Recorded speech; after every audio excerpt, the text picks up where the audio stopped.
welcome. I am Annette Reeder from thebiblicalnutritionist.com. And today I have a treat for you.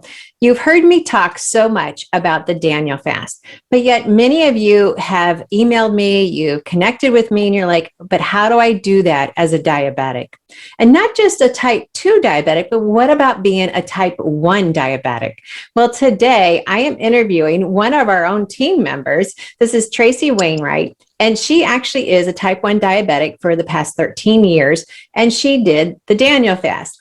And when we were talking last week about everything she went through during that Daniel fast, being a type 1 diabetic, I said, wait a minute, we've got to share this with all of our followers because this is really key information. So many people are dealing with diabetes, and so many people don't know they're dealing with diabetes. And they're like, wait a minute, I had the same symptoms on the Daniel fast. So today I just want to encourage you, yes, as a diabetic, type 1 or type 2, you can do the Daniel fast. And that's what's going to come from this program today. So I'm so excited that you're here to listen in on this conversation.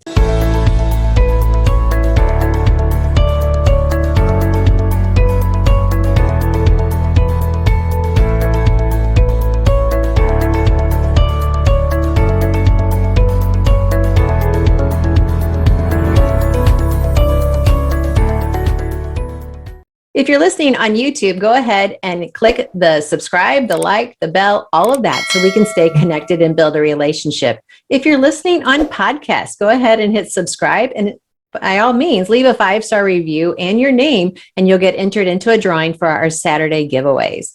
So many ways that I love to stay connected with you. Now, this program is being sponsored by biblicalnutritionacademy.com, and that's where we host all of our courses. All of our courses all about God's recipe for excellent health. Okay, well, I can't wait to introduce you to Tracy. She's been waiting patiently for me to get to her, and I know there's so many nuggets that you guys are going to walk away with. And it's like, yeah, I wish somebody would have explained that before. So everyone can do the Daniel fast. Well, welcome, Tracy. I'm excited for this. Thanks. I'm glad to be here. Okay, so where do we start? I mean, what instigated you to start the Daniel fast? Well, I would say I've known about the Daniel fast for a long time. I kind of thought it was out of reach for me to do being a diabetic. But being a part of the biblical nutrition team, I've learned a lot more over the last year about the Daniel fast, how it works, tools to prepare, recipes, just basic and detailed information. And we had a revival coming up at church, and also I was following that up with a prayer retreat. So I knew that I was heading into a season of great spiritual focus and wanted to really get the greatest blessing and benefit out of that. And I've known for years that the best way to add to what God is, willing or wants to do through us is to add fasting to any kind of set time or set prayer expectation of spiritual growth. So as I thought about what I wanted to do, I wanted dramatic results. So for me, that means you've got to make dramatic sacrifice. Exactly. And yeah. So it seems like the Daniel fast was something I had felt was out of reach, but I'd learned enough. And just as I prayed in preparation and just felt that was the right thing to do. And it was the right time for me to, I want to say try it out, but make the commitment to do the Daniel fast. Well, let me just ask, because I know there's a lot of people who are in a similar situation. Maybe they don't have, a challenge coming up like a prayer retreat, but yet they've questioned, can a diabetic do the Daniel fast? Because the Daniel fast is pretty much 100% carbs, as man describes carbs. So were there any hesitations in doing it?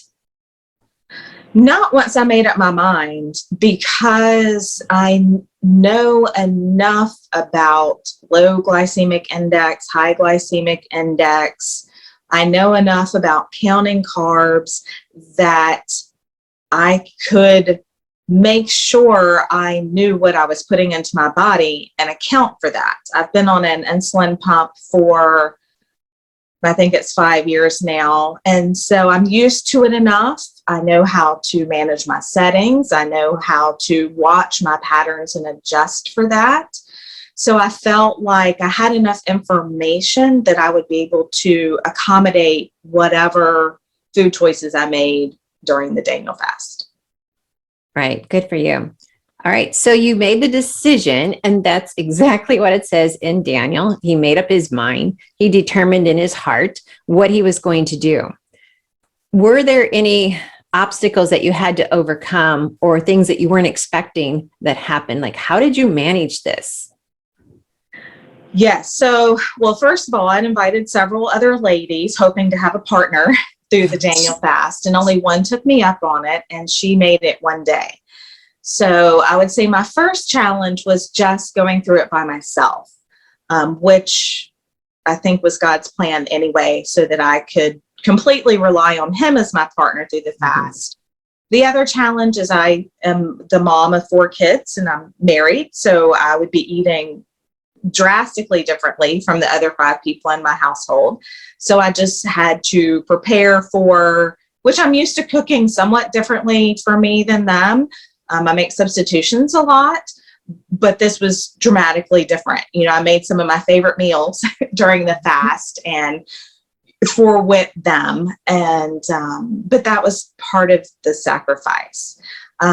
What surprised me most was when I started experiencing multiple sugar lows in a day, because like you said, it's a pretty high carb diet. Now, I did it very strictly. So I did not do a lot of grains. I didn't do any flour at all. I had some old-fashioned oatmeal for breakfast a handful of mornings. I cooked quinoa for the first time and had that a couple of times. And then I had maybe 3 or 4 meals with rice. And that was the only grains that I had, because I didn't want to end up carb loading as a diabetic to make up for the other foods that I was not having. So, but even still, I was eating, of course, a lot of vegetables and a lot of fruit. I would say it was probably 50-50 vegetables and fruit, which typically you would think, well, fruit, high carbs, right? And I would account for that, but I started experiencing lows, I would say about day 5. So I made it through the first 3 days and then hit day 4, which you have said and other people have said, if you can get past day 4, you've made it, because that's really the day where the body's just getting rid of all the junk. And I call it the reset day. So I really felt on day 5 that my body did a reset, because that's when it started responding differently to the foods that I was giving it. So what happened was I was counting my carbs like I normally would, but I was dropping, and low meaning in the 50s, 60s. I think I even hit in the 40s a time or two. So pretty low. And what I discovered was I really had to cut back on my insulin, because I think there's 2 factors that played a role in that. So the first factor was that I wasn't eating any meat protein, no dairy products. And so even though I was eating a lot of nuts, I mean, I had nuts pretty much at every meal. If I got hungry in between meals and wanted a snack, typically I would go grab a handful of nuts. And so I was getting protein, not even mentioning the protein that was in the vegetables and other things that I was eating. So I feel like really adequate protein for doing a fast, but I wasn't having the fat on the level that the meat proteins give. So, you know, like hamburger, even chicken, which is lean, but there's still some fat associated with that. Cheese. Cheese is one of my favorite foods. So, and you're not going to eat as much volume in nuts as you're going to eat. Like if I sit down with meatloaf, you know, I'm going to eat more ounces than if I sit down with a handful of nuts. Correct. Yeah. And so I think it was the lower amount of fat, which I just learned you really, as a type 1 diabetic, especially have to account for your fat, even with your insulin count. And then the other thing is I think I just had a higher fiber to carb ratio. So where, like chips is one of my biggest weaknesses. And so that's a low fiber to high carb ratio. Even if I'm having something like rice or a white potato or, I'm trying to think what other standard carbs. I try not to eat pasta. But even with those, there's just a really low fiber to carb ratio. And with the vegetables and the fruits that I was eating, there's a high fiber to carb ratio. So I had to account for less fat and more fiber. And so what I ended up doing was knocking down it's not long acting, but my drip that drips throughout the day by 25 to 30%. And then I had to knock down my insulin. I took one at 8 up to 75%. There were several times I ate like a peanut butter and apple combo and took no insulin. And my blood sugars were fine. Now quinoa is good, it has lots of nutrients, but it didn't have the fiber content. So I found I had to account for that more like I would typically, but with the fruit and vegetables, I just had to drop my insulin way back. So I'd say about 10 days into the fast, I figured that out and stopped the lows pretty much.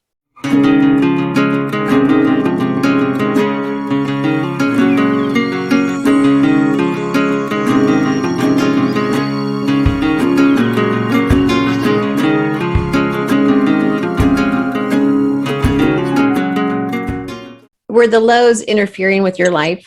Were they causing you to just kind of zone out? How did you recognize them? I can usually feel them. I describe it as one of the worst feelings in the world. So typically, low energy, I actually get physically shaky and hot. Like it's like a hot flash. And then, you have brain fog. So one of the challenges, and this is one of my issues. So when you have a low, you just want sugar as quickly as you can get it. So whatever, and your brain's not firing on all cylinders. So you're really just whatever's close at hand. So when I had the lows, during the Daniel fast, I had to purposefully think grapes, that's something that's a quick sugar, or I kept simply orange juice. So it's just orange juice and water, not from concentrate. And so I'm like, okay, straight up juice, I can do that. Or mandarin oranges, or just something super, super quick. That if I had a low, I had to decide ahead of time, I'm going to stick with what's on the Daniel fast. So yes. And then the exhaustion comes because a low sugar just depletes every part of the body. And so, it's exhausting. And so once I was able to get control of that, I was able to I never had a ton of energy on the fast, but certainly those early days when I had a lot of lows, it was very draining.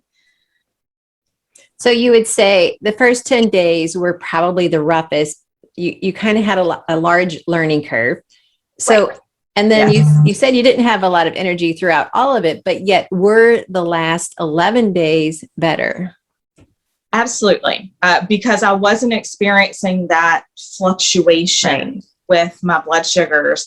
I was much more on a steady keel. And I know my not great energy is associated with my sleep patterns are not great. My body is doing wonderful hormonal things, waking me up in the middle of the night several nights a week. So I know it's associated with that.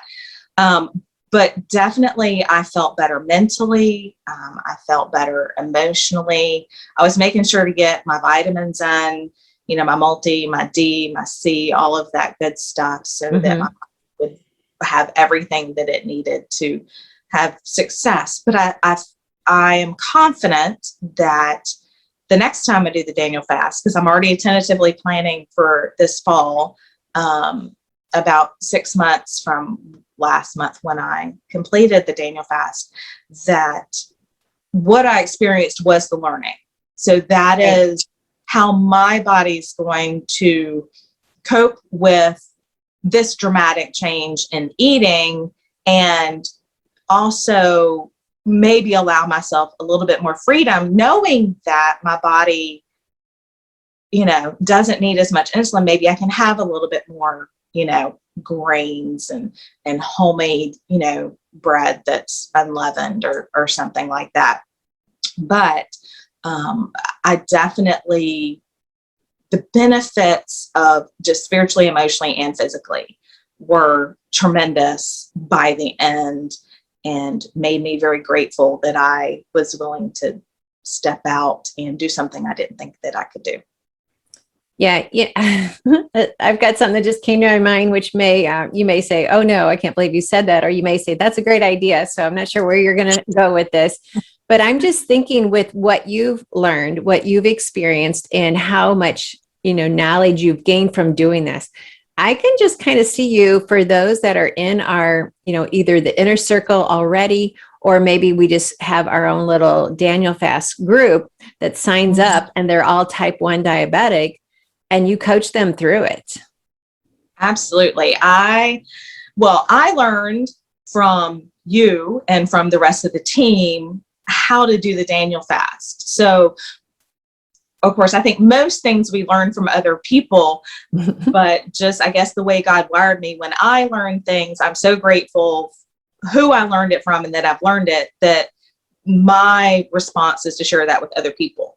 Yes. So, because I know it's a huge blessing when we obey God and we follow his word and are willing to sacrifice, and that's one of the reasons I did it so strictly, because I wanted it to be a sacrifice. I didn't want to, fix myself, because you can fix yourself a gourmet Daniel Fast meal. And totally.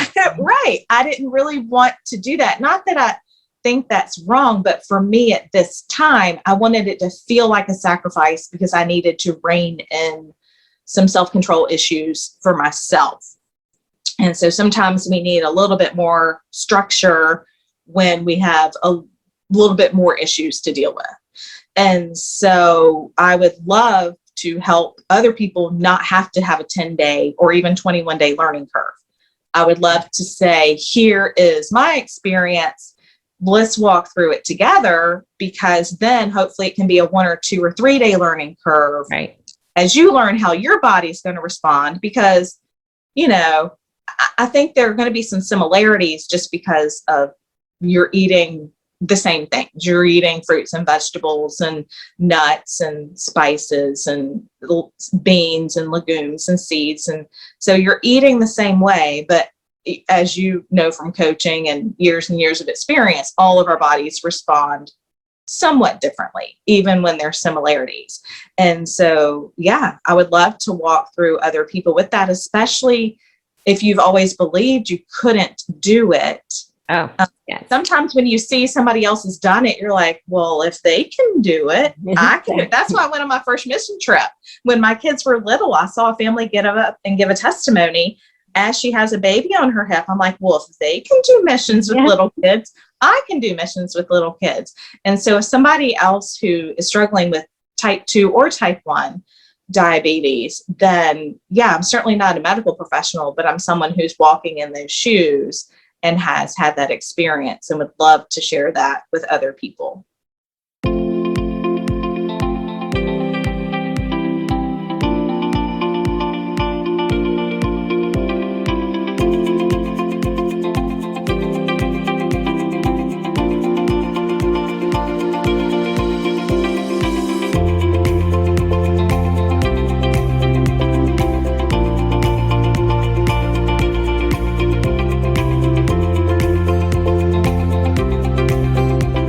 Okay, so everyone, we're going to have a special subscribe to this channel. We'll put it in the notes down below, and that will put you into a database of people who are like, yes, if you do that, let me know, because we don't have it put together yet, or we may by the time you watch this video.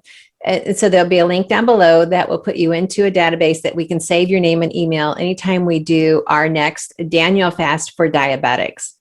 And I just think there's, with so many people who are dealing with this, and they deal with the same things that you just mentioned. Number one, the mindset. Oh, I can't do that. I'm a diabetic. Number two, well, what happens when I have a crash? What do I go to the juice? What do I go to? But yet you had already set up your mind what were going to be your go-tos when that happened. Right.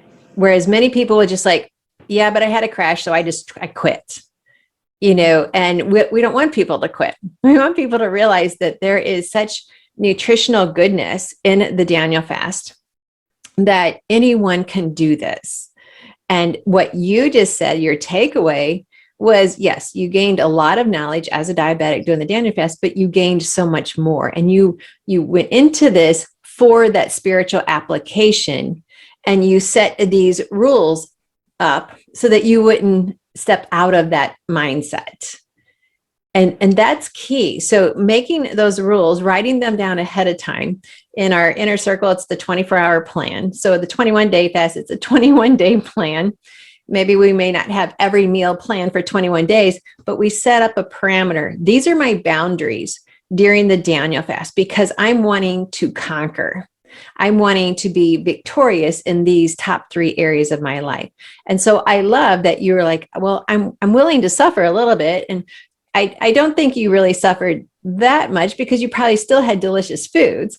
You just didn't have your go-tos, and we all had those go-tos that sometimes they just need to be eliminated for 21 days to recognize, oh, that might be a food trigger or a food addiction that I guess I probably didn't need that in my diet anyway. And like you said, the chips, well, there's no nutritional value in chips unless you make them and dehydrate them yourself. And yet you found a better alternative that could carry you, for the rest of your life. It's like, wow, I learned I feel better on these foods. And for a diabetic to eat pretty much a legumes and a vegetable diet, that's usually unheard of. So I'm so excited that you did this.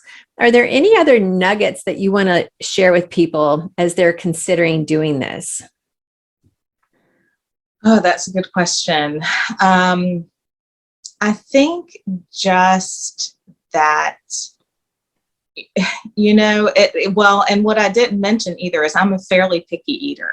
So there's a lot of vegetables I don't eat. It's funny, I was watching one of your videos and you said, don't tell me you don't like onions. I cannot stand it at all. I can maybe tolerate them if they're cooked really, really well. So and that was another reason I always hesitated. But I took my list of fruits and vegetables that I really enjoy eating, and even some that I'm like, okay. And it was a lot of repetition for me, but enough variety that I could do it. So I think we can always come up with excuses not to do something, not to make that sacrifice, not to set our mind to do something. And I tried some new things. Like I've had quinoa before, but I've never cooked it myself. But this prompted me. I'm like, well, I really want to limit the rice. I don't want to eat just oatmeal. And so it's an opportunity for sacrifice, but with great reward. Because there were some things I was missing, some things when I say I was super strict, like I didn't even have stevia. So when I had herbal teas, I just had herbal tea. I didn't have any coffee, which I'm a decaf drinker. So the caffeine wasn't an issue, although I missed my Amari energy tea. I usually have every morning, but I didn't do even any stevia because I wanted no sweeteners at all. And that was just a choice that I made, like I said, with the grains as well. But yeah, the food was delicious. And the longer I ate that way, the more I enjoyed it, because my taste buds were adjusting to just because I'm pretty good about getting my fruits and vegetables in, but also other stuff. And so there's always an excuse, but there's always a reason, and there's always a way, no matter what the challenge is. Like I think of, I have a friend that's gluten-free that did the Daniel fast, so she already lives on a limited diet, but yet she felt God calling her to do it. And so she did. Now there are plenty of other grain options, but I just think oh, I'm diabetic, I can't do it. Oh, I have a limited palate, I can't do it. And that's, I think, the enemy trying to keep us from making that sacrifice and being obedient and living a fasting lifestyle. So whatever, I imagine somebody here is watching and thinking, well, you haven't even mentioned my challenge, or you haven't even mentioned my issue that's holding me back. And I would say, if you seek the Lord and he is saying, this is something I'm calling you to do, he'll make a way. That's right. No matter what it looks like, there is a way to do it. My husband's doctor was writing prescriptions faster than our hearts were beating with stress. Yet, could there be another way? Is there another answer? Well, that is when a friend suggested to me, Annette, go back into God's Word, start reading it differently, and start with the Daniel fast. Well, those words changed the trajectory of our lives. And 30 days later, we were prescription free, 35 pounds lighter, combined total, lower cholesterol, lower triglycerides, and we knew that God had answered our prayer for greater health His way. Now, if you are praying for an answer on how to get started, I highly recommend the Daniel fast.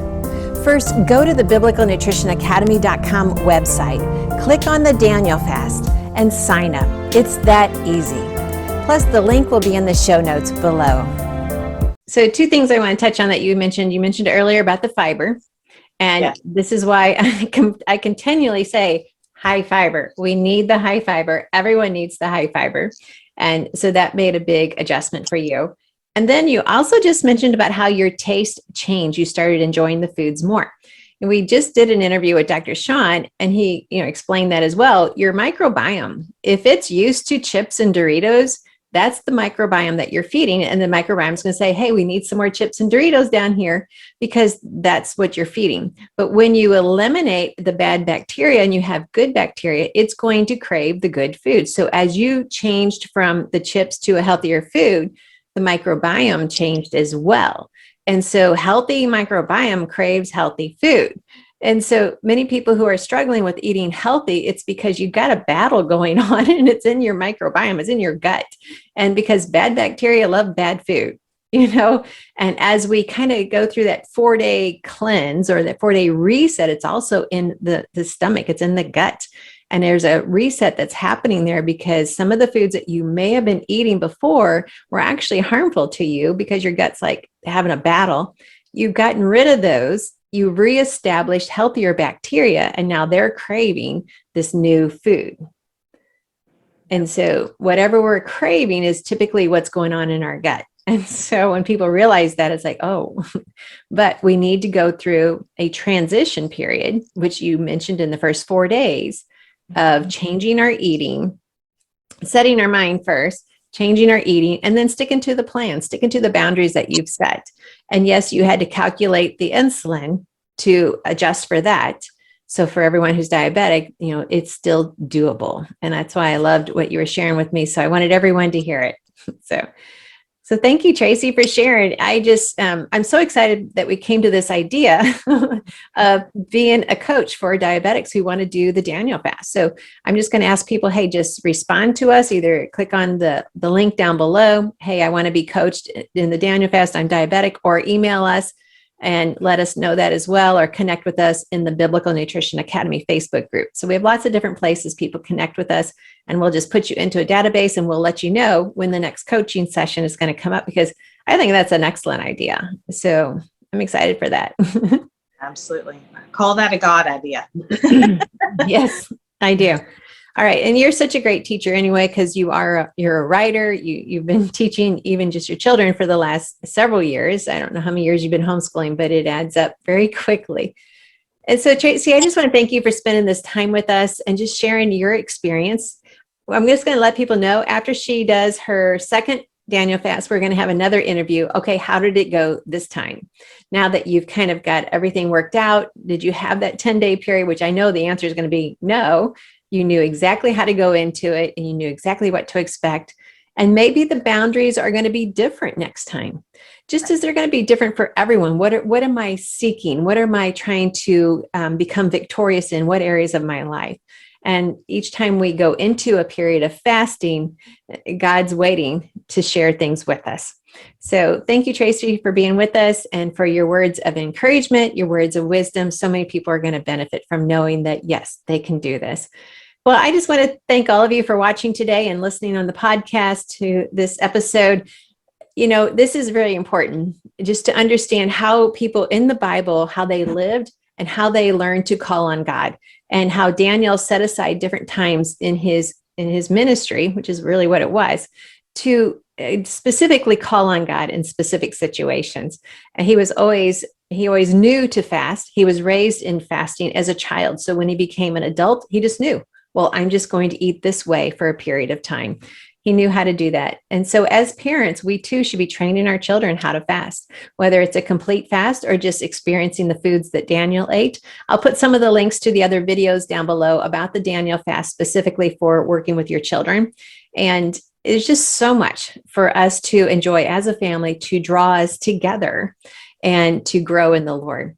Well, this is sponsored by biblicalnutritionacademy.com. That is where we host all of our courses. So you can learn more about fasting and prayer and the treasures of healthy living Bible study, plus the 40-day transformation is there as well. So I hope to see you in our course platform, biblicalnutritionacademy.com. And until next time, be sure and hit like, subscribe, the bell. You know the drill. And if you're on podcast, be sure and give it a 5-star rating and leave your name so you get entered into for a free drawing. Till next time, I am Annette Reeder from thebiblicalnutritionist.com. Remember, God loves you. He loves you with an everlasting love. He has loved you from the moment of conception, and he's there waiting for you. Thanks for watching.